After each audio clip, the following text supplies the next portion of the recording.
to start off with a joke, and an old joke at that. And it goes like this. An old woman goes into a post office with a big parcel. She hands it over to the postman, who weighs it and says, "Madam, I'm sorry, this package is too heavy. You need to add some more stamps."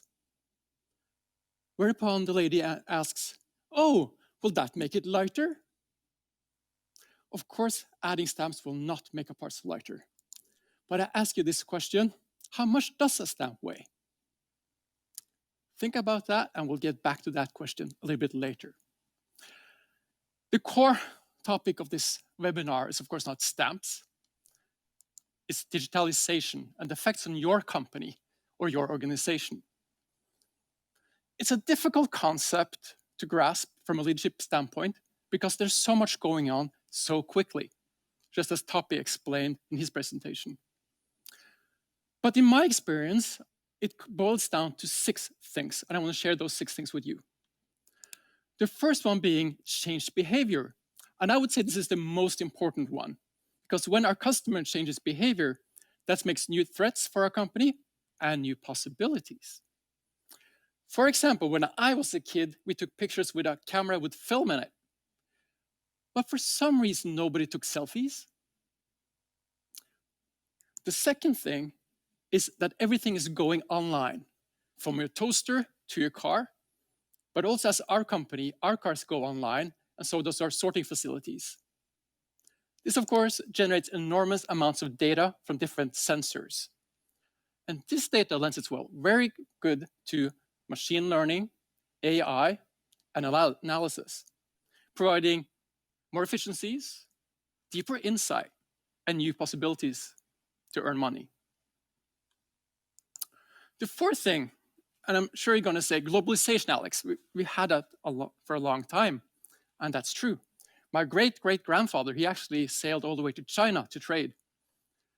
But the interesting thing to have in mind when it comes to globalization is that it affects different parts of society and different industries at different times. Let me give you an example. 100 years ago, you might be the only bank in town. There will be very little competition. Then we got national competition for customers, and now I would say we have Nordic competition for the bank customers. But it won't be long until we got global competition for the bank customers when tech giants like Alibaba, Facebook, and Google comes into the market. So you need to keep track of globalization, how it affects your industry. The fifth part is the one that excites me the most, me being a tech geek, and that's, of course, new technology. It's 3D printing, IoT, machine learning, self-driving cars. But it might be the least important one, because they're just enablers for everything else. The sixth and final point that I want you to keep your eye on is that we now have a supercomputer in our pocket. And again, you might say, Alex, that is not something new. We have had iPhones for over a decade now. What are you talking about? But the thing is, if you follow the specification of the new flagship phones carefully, you would see there was a shift about 2 years ago. A shift in computing power in each phone that now allows for machine learning on the phone, virtual reality, augmented reality on the phone. Earlier, when you talk to Siri, you would have to take a sound file, move it through the internet, be processed by a data center, then go back to your phone. Now that can be done on your phone directly. And you're going to see some new applications and features coming in the next 3 to 5 years that will be radically different from what we've seen so far. So digitalization is a big challenge for our corporations because there's so much new complexity, so much change, and it gets ever faster. And we need a different way to work to be able to survive in this new environment. And the way we see it, it's all about build, measure, and learn. It's about building something and get it quickly into the market. Then measure it and get learning from those features that we put out, and then change and have that repeat cycle. The way I usually explain it is if you want to create a new car model, that's quite expensive. It's upward of 100 million euros to create a new car model. Why so expensive? Well, first of all, you need to have a cool new design that will sell your car. You might hire a Californian designer to do that. Then you have to do an engine that has lower emissions than last year's, following new standards. You have to crash test it. You have to make tools for the factory, and you have to produce the car and roll it out. And let's assume this car is made in 1 million cars and sold all over the world, including the Nordics. And when guy goes out one morning, this happens. Yeah, you don't want that. That's a bad thing. But the question is, why did this happen? The reason is the complexity now is so high that you can't foresee everything. That's why you need to test early and often. And do you think fixing this problem now after manufacturing 1 million cars is expensive? Yes. Do you think changing this early in the design process is cheap? Yes, exactly. So Post and Bring have been on a journey for the past 3 years since our CEO, Tone Ville, decided that we're going to focus a lot more on corporate innovation. We, as many other companies, have followed the traditional waterfall method, where some manager decides you're going to make this product or service, and then the organization creates it, and then it goes out to the consumer. Sometimes it's a success, sometimes not. But we needed a better method. And that's why we developed our own method for innovation called Helix, based upon really good principles that already exist in the marketplace, like design thinking, build, measure, learn, and Google Design Sprints. It has 3 very distinct phases. The first one being explore, the second create, and the last one implement. In the explore phase, we actually deep dive into the problem we want to solve. Then we do prototypes. We build mock-ups of a solution, either on paper or digitally, and test them on real customers. Bear in mind that customer might be an internal employee. Secondly, we go into what we call the pilot phase, where we test a solution that feels real to the consumer, but it's all fake behind the scenes. Just like if you go to Hollywood, to the Western set, and see behind the storefronts, there's nothing there. But for the consumer, it feels like a real service. And we get to see if the customer really uses the service over time, and if they're willing to pay what it really costs. In the third phase, we implemented and scaled this. And this is where the power of a corporation really shines. My background is 10 years in startups. And I can tell you, you will never be able, as a corporate, to run as fast as a startup. But you can run faster. However, where you have an advantage is in this phase, when you can scale up much faster than any startup with all your existing employees, your IT systems, and all the other capabilities. If we compare this to the waterfall method, you see we spend a lot more time going down into what is the real problem we want to solve for our consumer. Since we implemented this, we have trained over 300 of our employees in this method, including our whole board of directors and our CEO, which you can see in this picture. But what does this is the theory. How does this work in real life? Well, let me give you an example. Let's go back to the question I asked initially. How much does a stamp weigh? The answer is about 1 gram, but actually it's the wrong question to answer. The right question is, why does a stamp have to weigh anything? What do you mean? Well, we were thinking, why do you actually have to have a physical piece of paper that you glue on your letter or parcel to send something? And the answer, of course, you don't. So we came up with a concept of digital stamps. You buy them on your phone, you get a 9-digit code, and you write it on your parcel. So is this a good idea? Will consumers understand this? Or will they prefer the traditional stamp? Well, we did prototyping and tested and came up with this concept with 9 digits and a way to buy them. So that was the prototype and problem phase in Helix. The second phase was the pilot. And in this phase, we actually recruited 10,000 households in Norway in one location. And for 2 months, for them, this was a real service. They could buy digital stamps, they could put them on parcels and letters, put it in their mailbox, and the mailman would collect it and ship it off.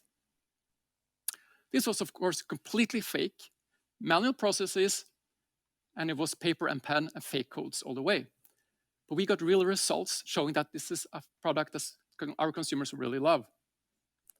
And then finally, we did the implement phase and scale it up for all of Norway. And as I said, that's the strength of corporate innovation, to do a scale up like this in a whole country in a matter of a few months. My second example I want to share with you is Amoy. Amoy is a digital platform, a digital marketplace where we connect small stores in city centers with the consumers at home using same-day delivery. And for this is, for us, not only a service, it's also a sandbox. It's a service where we can learn together with our customers and the stores. What works, what doesn't. We'll try it in different geographies. We're going to try it with services. And yesterday we had 11 stores on this platform, and today we have 14. Amoy is changing every day as we learn more. The way it works is that the consumer goes in and can select from across all the stores and pick products from all stores in a single order. They will choose a 2-hour time window for the same day or next day, and then pay for the order. What happens then is that each order is going to each store. Each part of your order is picked by the person in the store, and our delivery guy will come and collect all your orders and do a single shipment to you. When it's ready to deliver, you get an SMS. You go on a link, and of course, you can get a more accurate time window as he grows nearer, and you can also track him on the map. And finally, he will show at your door with your complete order. So this is beneficial both for us to learn, but also for the consumers that get access to small stores in the city center, which they normally won't be able to visit. And of course, during this pandemic, it's a very dear way for small stores to keep their business open.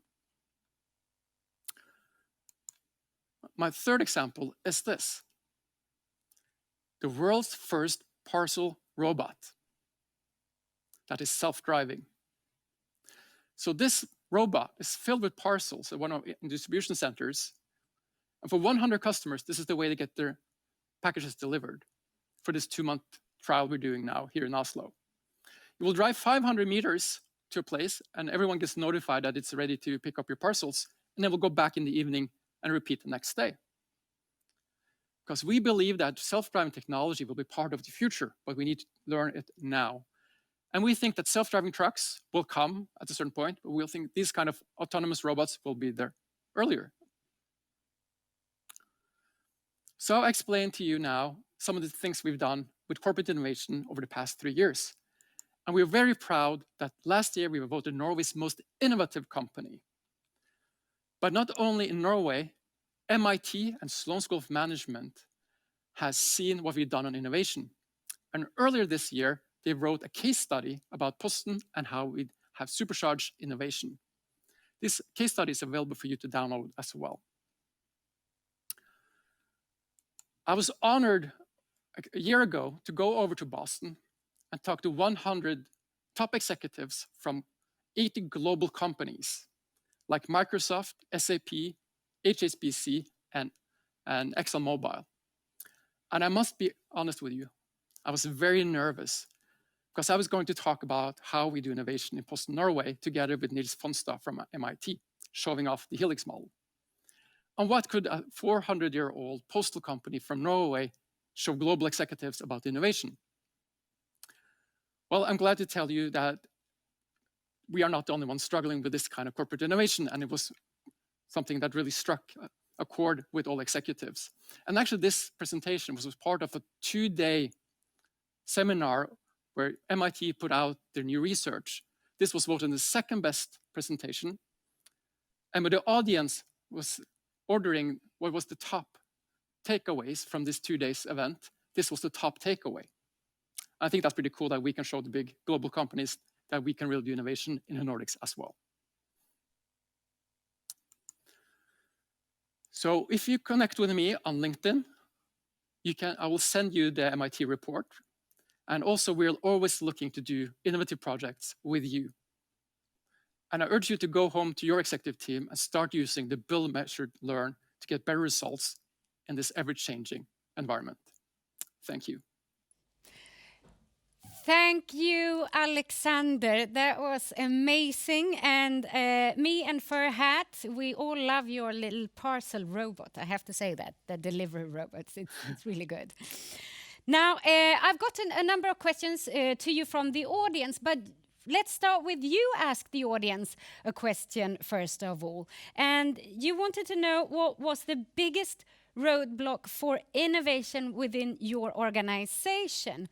And we actually have a word cloud that I would like for you, Alexander, to comment on. What do you think? Money, obviously. Oh, that's quite surprising, actually. I would usually it's about organizational culture is the one that comes up the most. But that actually just shows that it's so important to have funding for corporate innovation in the company. And especially in a crisis that a lot of companies are now, it's important not to cut too much back on innovation because that's going to be your future growth. Obviously, mindset too is a little bit in line with what you thought would be the answers that you got. Yeah, that's true. Mindset is quite big as well. And I see funding and quite obvious, but it's a lot of corporate mind shift that needs to go in to boost innovation, I think. Good, and I would also like to ask at least one of the questions we have time for before the break. 2 questions perhaps. But first I would like to ask you one personal question, because I saw you when you were rehearsing and you had very special sneakers on. Can you show them to the audience? Are Yes, you that limber? Oh my, here you go. They look very fancy. So these are yeah.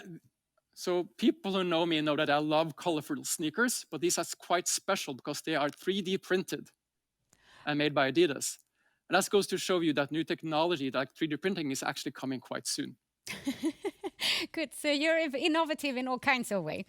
Now, in your presentation, you have touched a lot of different factors when it comes to corporate innovation.